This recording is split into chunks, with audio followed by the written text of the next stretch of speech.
Hi, I'm Mark Gong. And Mark, what teams did you play with when you started out? I started playing with Phantom Force out of the Bay Area, out of Vallejo, California.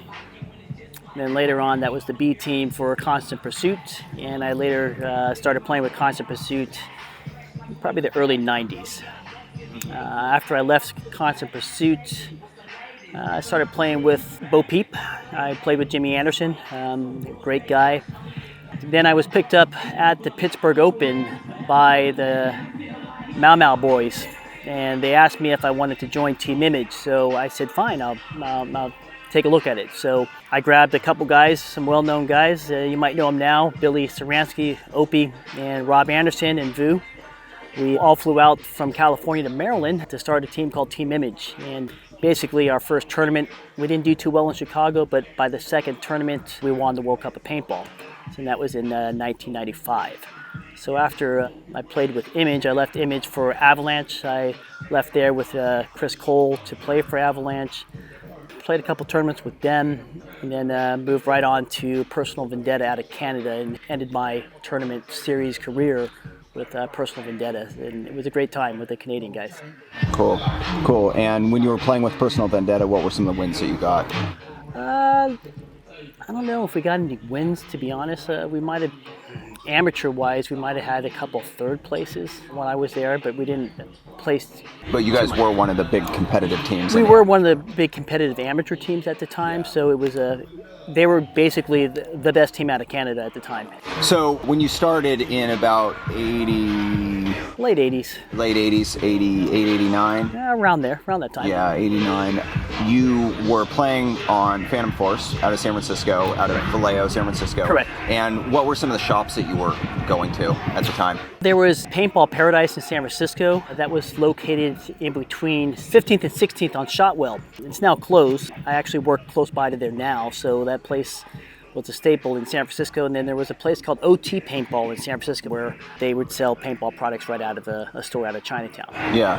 And following those shops, what were some of the other local shops that you would? The other local shops in town that I would go to around the Bay Area would be Desert Fox, I&I Sports, Predator Paintball up in Sacramento.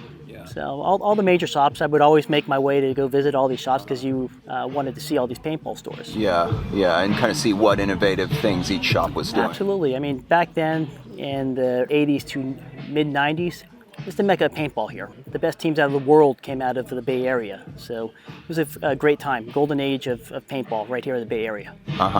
And you spent a lot of time going to Desert Fox. Absolutely. So I would spend my days working an 8-hour day in San Francisco, make my way down to Desert Fox every day. We'd spend a lot of time in Fremont just working at the store until wee hours of the night. And we actually had a field on top of the store in Fremont, so we were able to play all night too. So that gave us that extra edge that nobody else was able to get because we were playing paintball 7 days a week.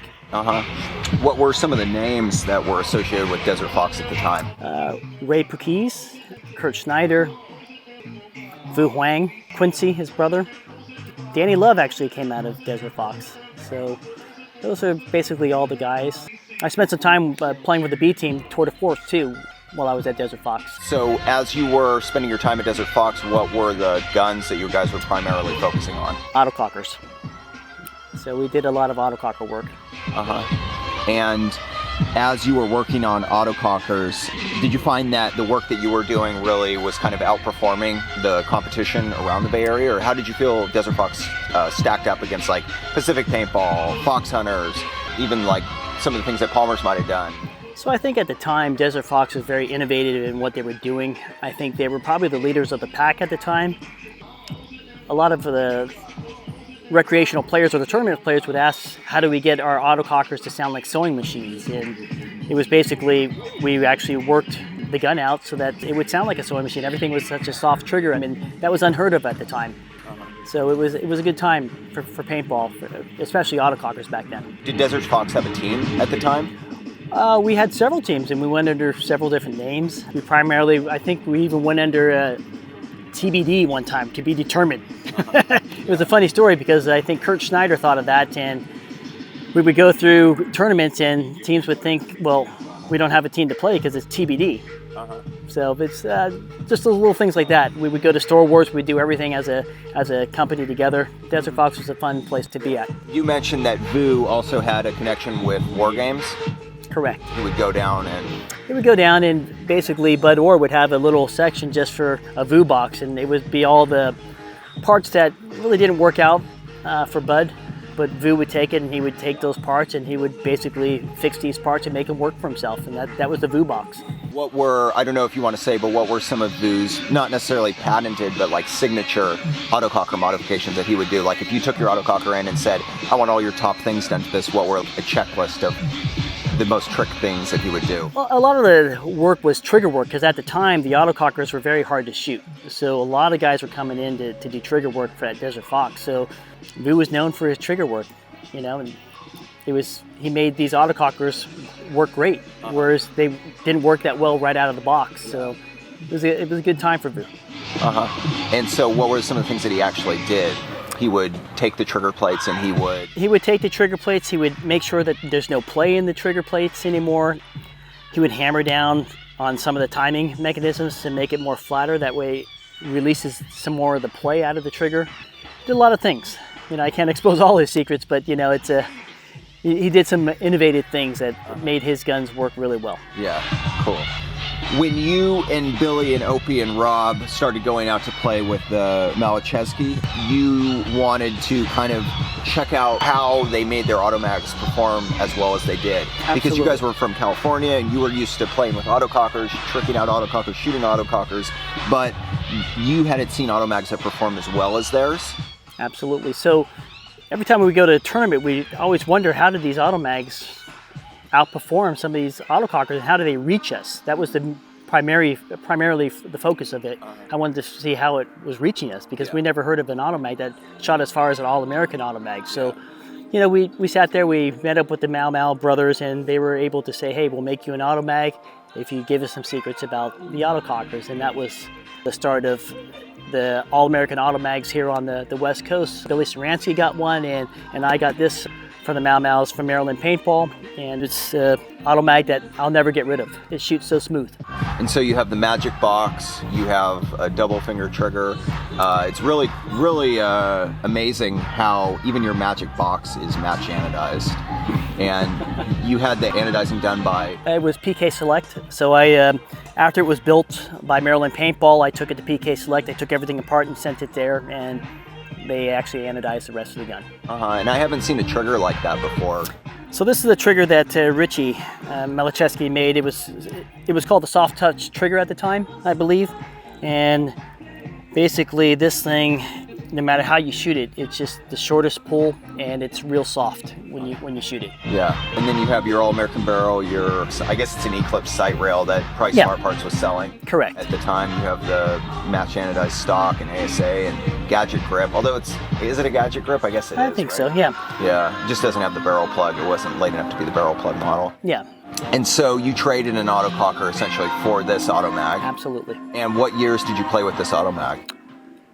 94, 95. Even with Personal Vendetta, I would break this out and play with it. Yeah, Personal Vendetta was using their... They were primarily an autococker, Bob Long sponsored team, but I would break out the Automag depending on the situation of the field. Cool. What I have here is my Bob Long Personal Vendetta autococker. It was given to us for the team for Personal Vendetta while I was playing with them. We have a Smarts Part barrel, stainless steel barrel. This was given to me by the Gardners, Adam Gardner. This is probably given to me in 1995. This was actually one of the prototype barrels at the time, and he gave it to me and said, hey, shoot this barrel, because at the time when I left Constant Pursuit, we were still a Smarts Part sponsored team, and he wanted to make sure that I was shooting one of the new products in the NPPL Pittsburgh. So he gave me this at the time, and this is the actual barrel that he made. So that's a one piece. It's a solid stainless, and you said that was about 95? It's about 95, 94, 95 or so. Yeah, so that's probably around the time that, as you mentioned to me earlier, that other stainless barrels were really starting to become popular. Absolutely. So like Youngbloods were probably starting to become popular, correct, although not as mass produced until maybe a year later or something? Yeah. What are some of the features of this autococker? This is one of the personal Vendetta autocockers, and what can you tell me about it? So the personal Vendetta autococker was pretty unique. Bob had some of the guys from Desert Fox, Ray Pukis. He was one of the guys that actually would help put together the autocockers with actually Pat Rader too. So those are guys that used to be with Desert Fox and with Constant Pursuit with us. So this gun was kind of unique. I want to think that it's one of the first early center feed autocockers that were ever made. You could tell by how short the vertical feed is. Later on, the vertical feeds got probably an inch taller. So it had a machine slot here for the Armson red dot that we used to put there. So it was kind of nice to have a sight on there at the same time. So, but they shot really well. And then you guys also had originally, did every member of the team have full-blown shrouds and grips? Everybody on the team had full-blown shrouds and grip. And on the back of your grip frame? On the back of the grip frame, it says used by Personal Vendetta.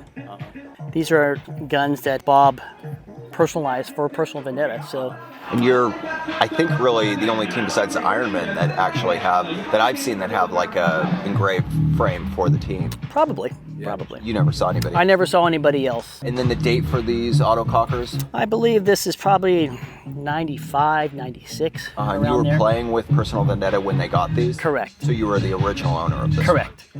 And is this how you would have had the front block set up when you received it? Absolutely. Yeah, you never changed any of that? I changed some of the internals myself, but other than that, just tinkered with it. Yeah.